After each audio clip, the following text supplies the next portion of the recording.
महाराज के दरबार में एक दिन। हाँ, तो ब्राह्मण महाशय कहिए, आप क्या कहना चाहते हैं? महाराज, मुझे पाटलिपुत्र के महाराजा ने एक बार प्रसन्न होकर 4 बहुमूल्य रत्न दिए थे।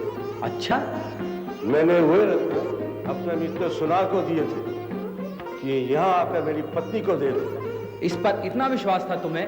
हाँ महाराज, और यही मुझसे भूल हुई। ये सुनार मेरा बचपन का मित्र है, पड़ोसी भी है।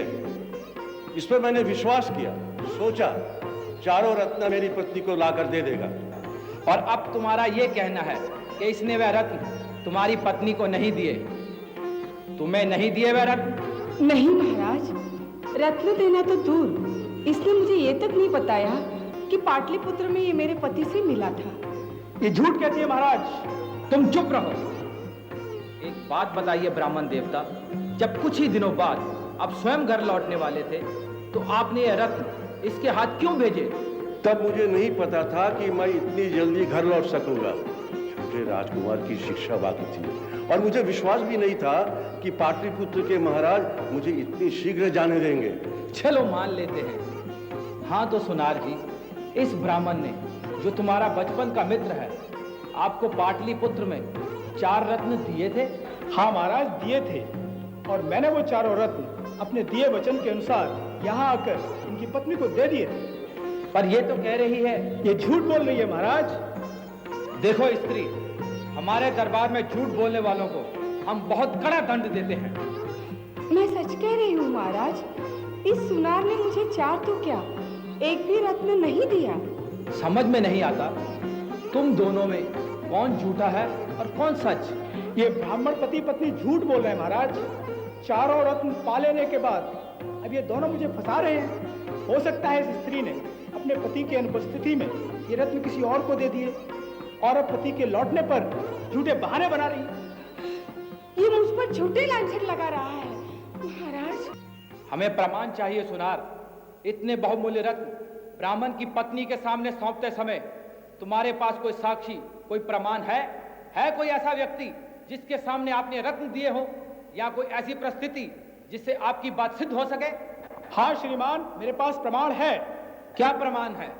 मेरे पास 4 ऐसे साक्षी हैं जो इस बात का समर्थन करेंगे कि पाटलिपुत्र से लौटने के बाद मैंने वो रत्न अपने मित्र ब्राह्मण की पत्नी को सौंप दिए थे। प्रमाण प्रस्तुत किए जाएं। महाराज की जय हो। कौन हो तुम? मैं मुनीम हूं महाराज, नगर सेठ रतनपाल का मुनीम। तुम इस विषय में क्या जानते हो? महाराज, सुनार ने जब ब्राह्मण की पत्नी के हाथ में रत्न दिए थे तब मैं इसके साथ था। वे रत्न मेरे सामने दिए थे सुनार ने। ये झूठ बोल रहा है महाराज। तुम बीच में मत बोलो। ठीक है, दूसरा साक्षी कौन है? दूसरे साक्षी गांव के मुखिया है महाराज। मैं गांव का मुखिया हूं महाराज। हाँ बोलो, तुम इस विषय में क्या जानते हो? एक दिन ब्राह्मण की पत्नी मुझसे मिलने मेरे घर आई। उसने मुझे 4 रत्न बताकर कहा कि मैं इन रत्नों को बेचना चाहती हूं। नगर में कौन सा ऐसा व्यापारी है जो इन रत्नों को खरीद कर मुझे धन दे सकता है? तुम्हारी मुखिया जी से बात हुई थी? मैं इन्हें जानती भी नहीं महाराज, आज ही पहली बार इनके दर्शन कर रही हूँ। तीसरा साक्षी? मैं हूँ महाराज। ये एक गरीब दासी है महाराज, घर घर सेवा करके अपना पेट पालती है। सच सच बोलना। हाँ बता, क्या हुआ? मैं झूठ नहीं बोलूंगी महाराज, आपसे सच्ची कह रही हूँ। इसने हमें एक दिन बड़ा सा चमकीला रतन दिखाया और पूछने लगी कि बता ये रतन कैसा है और कितने का है। मैंने कहा मैं क्या जानूं, मैं एक गरीब दासी, पराए घरों में गायों का सानी पानी करके पेट भरने वाली, मैं भला क्या जानूं ये रतन कैसा है और कितने का है। लो बताओ। झूठी कहेगी। नीच उल्टा, महाराज के सामने झूठ बोलती लाज नहीं आती तुझे? अरे झूठी तो तू है जो 4 रतन पाए के डकार गई सुनार जी से। हाँ चुप रहो तुम दोनों। हाँ कोई और साक्षी है? एक और साक्षी है महाराज, मंदिर के पुजारी जी। प्रणाम महाराज। हाँ कहिए, क्या कहना चाहते हैं? हम नगर के बीच बने मंदिर के पुजारी हैं और ये स्त्री वर्षों से नियमित हमारे मंदिर में पूजा करने आती है। ये सच है महाराज, मैं रोज पूजा करने जाती हूँ। एक दिन ये स्त्री बड़े प्रसन्न मन से मंदिर में आई और प्रभु को बड़ी पूजा चढ़ाई। ये बोली कि आज पाटलिपुत्र से मेरे पति के कुशलता का समाचार आया है। तो पति के भेजे 4 रत्न चढ़ाए और प्रभु को प्रणाम किया। तूने मंदिर में जाकर बड़ी पूजा की थी? यदि ये सुनार पाटलिपुत्र से लौटकर मेरे पति के कुशल क्षेम के समाचार देता तो मैं मंदिर में जाकर धूमधाम से अवश्य पूजा करती महाराज, और ये रत्न मुझे देता तो मैं इसे अवश्य प्रभु के चरणों में चढ़ाती। ये झूठ बोल रहे हैं। सब झूठ बोल रहे हैं। ये नगर सेठ के ये मुनीम, गांव के मुखिया और ये मंदिर के पुजारी और ये गरीब स्त्री सब झूठ बोल रहे हैं। हाँ महाराज, ये सब झूठ बोल रहे हैं। सुनार ने लालच में आकर मेरे 4 रत्न गायब कर दिए, मेरे साथ विश्वासघात किया है, और अब ये 4 झूठे गवाह खड़े करके आपको, आपके दरबार को भ्रम में डाल रहा है, धोखा दे रहा है। बानी राम, आप सही न्याय करके मेरे रत्न वापस दिलाइए। वे कीमती रत्न मेरे पूरे जीवन की कमाई है, वो नहीं रहे तो मैं कहीं पर नहीं रहूंगा।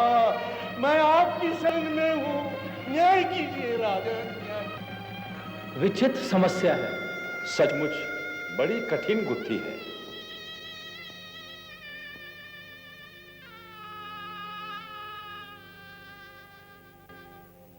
मैं इस विषय में आप सब के विचार जानना चाहूंगा। आप सब इस विषय में क्या सोचते हैं? मेरे विचार से ब्राह्मण झूठ बोल रहा है। जरा सोचिए, माना कि यह ब्राह्मण बड़ा विद्वान है, पर केवल संस्कृत पढ़ाने के लिए कोई भी इन्हें कीमती 4 रत्न क्यों दे देगा? अरे यदि सुनार को झूठ ही बोलना होता तो वो ये भी कह सकता था कि पाटलिपुत्र में मुझे ब्राह्मण ने कोई रत्न दिए ही नहीं। जरा सोचिए तो, ये मुनीम जी, गांव के मुखिया, मंदिर के पुजारी जी, इतने प्रतिष्ठित लोग झूठ क्यों बोलेंगे? और ये गरीब दासी, इसका क्या स्वार्थ? यह बेचारी क्यों झूठ बोलेगी? मेरे विचार से इस सुनार को फंसाने के लिए इस ब्राह्मण ने अपनी पत्नी के साथ मिलकर यह सारा प्रपंच किया है। आप क्या सोचते हैं मंत्री जी? महाराज, दरबार में बैठे हुए सब ज्ञानी समझदार ठीक कह रहे हैं। इसमें संदेह नहीं है कि ये ब्राह्मण महोदय झूठ बोल रहे हैं और सोनार पर इसने झूठा आरोप लगाया है। इस विवाद में हमारा निर्णय यह है कि सुनार का यह कहना सच लगता है कि उसने पाटलिपुत्र से लौटकर अपने दिए गए वचन के अनुसार ब्राह्मण की पत्नी को उसके 4 रत्न लौटा दिए थे। हमारा मत है कि ब्राह्मण ने जो आरोप सुनार पर लगाया वह असत्य है। परम न्यायी राजा भोज की ये असत्य है महाराज, ये चारों झूठ बोल रहे हैं। पापी दुष्ट, मुझे खेद है महाराज कि आप भी इनके जाल में आ गए। ये अन्याय है, घोर अन्याय। घोर अन्याय है। मैं राजा भोजराज के दरबार में सत्य की आशा लेकर आया था, पर यहाँ रुद्र सुनार का फैलाया जाल काम कर गया। मेरी भी मती मारी गई जो मैं ही न आया। इससे तो अच्छा होता गांव के बाहर बने उस मिट्टी के टीले पर बैठे गवाह से न्याय मांगने जाता तो मुझे न्याय मिलता। हाँ हाँ, इस अन्यायी राजा से तो वो टीले पर बैठा ग्वाला ही अच्छा। अरे चाचा, राजा भोज जैसे परम प्रतापी और न्यायी राजा इनके दरबार में इतने बड़े बड़े विद्वान बैठे हों, इनकी तुलना में वो टीले पर बैठा गवार लड़का क्या न्याय देगा? अरे न्याय तो यही है जो अभी हुआ। न्याय नहीं, यह अन्याय है।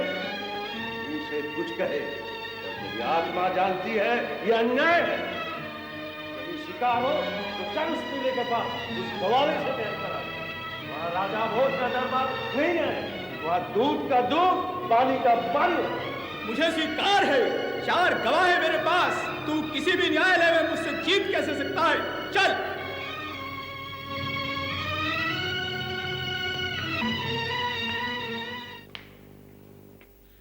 ये क्या सुन रहा हूं मैं? ये कौन सा टीला है? ये कौन सा ग्वाला है? किसका न्याय हमसे अधिक बड़ा है? कहां गए हैं सब लोग? महाराज, आपसे बढ़कर तो कोई क्या न्याय करेगा? परंतु पिछले दिनों से नगर से दूर एक गांव में विचित्र घटना हो रही है। वहां एक अनपढ़ भोला गरीब ग्वाला है।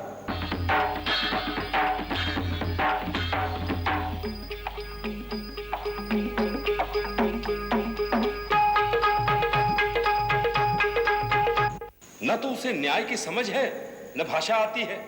गांव के बाहर एक मिट्टी का ऊंचा सा टीला है।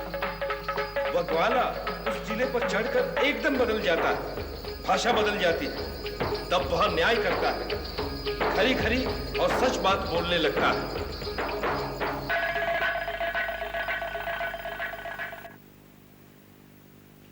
अन्याय की आंधी बह रही है, सत्य जगह जगह अपमानित और ठुकराया जा रहा है।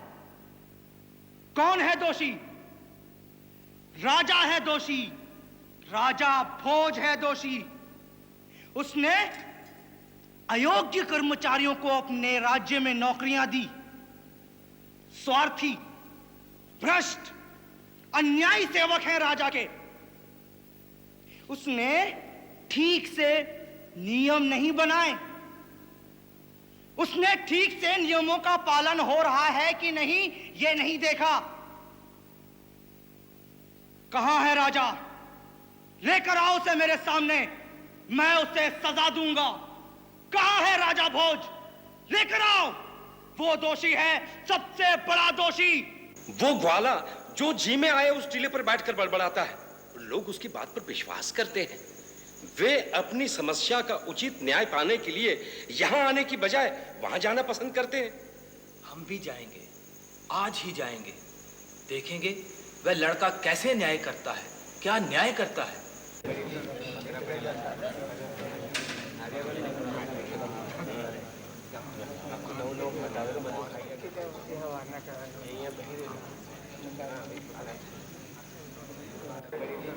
उसी समस्या पर विचार कर रहा है ग्वाला जो उस दिन आपके सामने थी।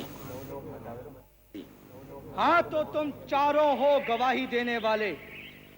ठीक, तुम लोगों ने इस ब्राह्मण की पत्नी के पास वो रत्न देखे थे या बिना देखे ही गवाही देने आ गए? ऐसा करो, तुम सब उस पेड़ के पास जाकर खड़े हो जाओ। मैं एक एक को बुलाऊंगा, तब आना। जाओ। मुनीम जी जरा रुको, यहां आओ। ब्राह्मण की पत्नी को वो चारों रत्न सुनार ने दे दिए थे? हाँ, मेरी आंखों के सामने। जरा बताएंगे वे रत्न कितने बड़े थे, कैसे थे?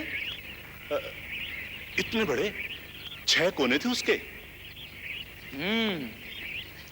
रंग कैसा था उन रत्नों का? नीला। बड़े रत्न, 6 कोने के, नीले रंग के। हाँ। आप इधर एक तरफ खड़े हो जाइए। दूसरा गवाह। अरे ओ मुखिया जी, अरे ओ मुखिया, चल इधर आ।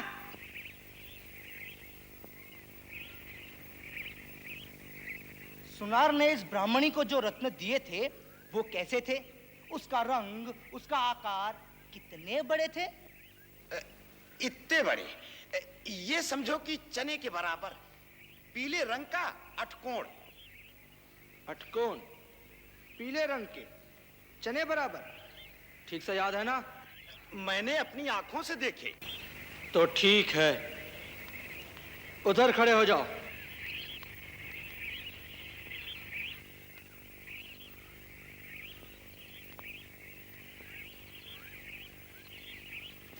आजा आजा। तू आजा।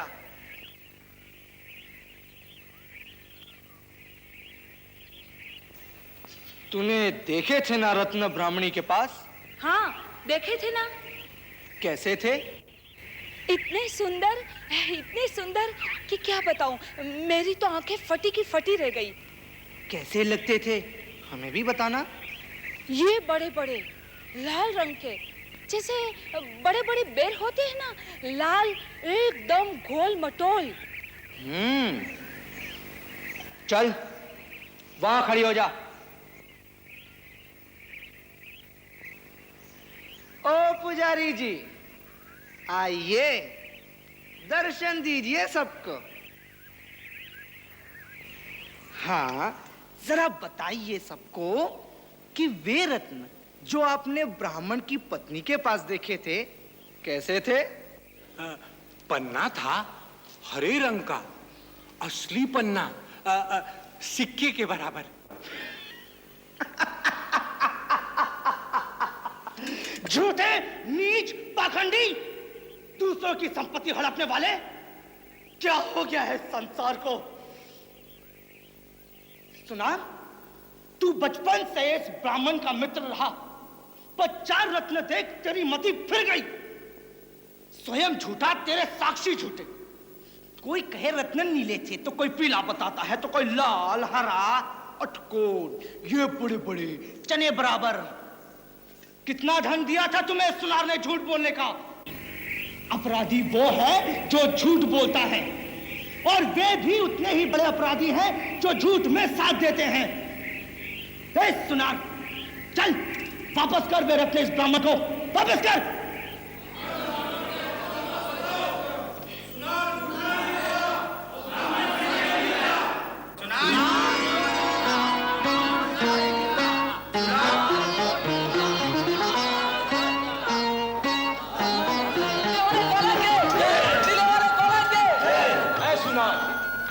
रुको महाराज।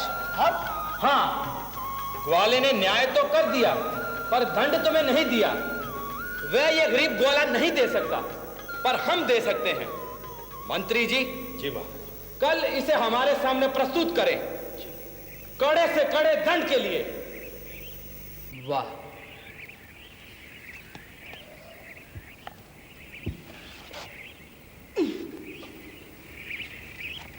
महाराज, तुम्हारे न्याय ने हमारी आंखें खोल दी। ये गुण तुम में कहां से आया? कौन गुरु है तुम्हारा? किससे सीखा तुमने न्याय करना? गुरु? नहीं महाराज, मेरा कोई गुरु नहीं है, और मैं तो अनपढ़ हूँ, इसी गांव के रहने वाला, वो गाय ढोर चराने वाला ग्वाला। पर हमें विश्वास नहीं होता कि तुम। किसी को नहीं होता महाराज, मुझे भी नहीं होता, पर जाने कैसे जब इस मिट्टी के टीले पर जाकर बैठा हूं ना, मेरी दृष्टि बदल जाती है। दूध का दूध और पानी का पानी दिखाई देने लगता है। लगता है जैसे मैं नहीं, कोई और बोल रहा है। ये टीला बोल रहा है या कोई शक्ति आ गई हो मुझ में। शक्ति? हाँ, इस टीले पर चढ़ने के बाद न्याय की भावना ही नहीं, न्याय करने की शक्ति भी मुझ में जाग उठती है। शब्द सूझते हैं, दोष दिखाई पड़ने लगते हैं। लगता है सत्य मेरी मुट्ठी में आ गया है। मंत्री जी, इस टीले में अवश्य कोई रहस्य है। केवल रहस्य ही नहीं, बहुत बड़ा चमत्कार भी है स्वामी। चमत्कार इस मिट्टी के टीले में छुपा है।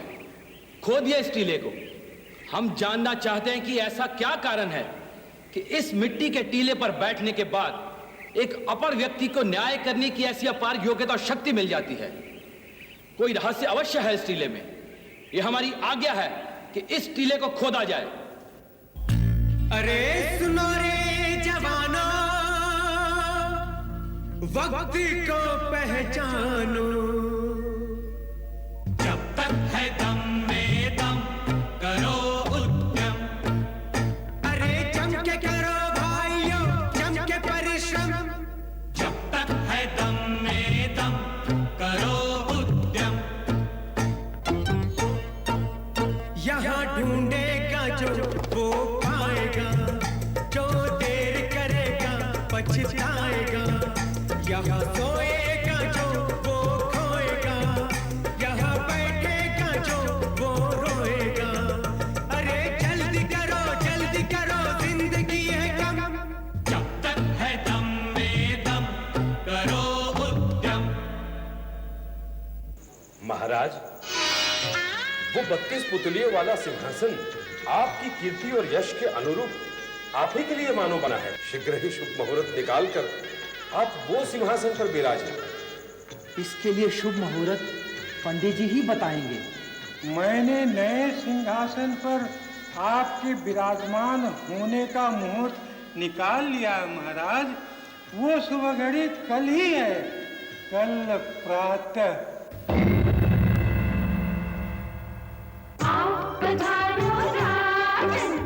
अभिनंदन, शुभ दिन है ये पावन, अभिनंदन।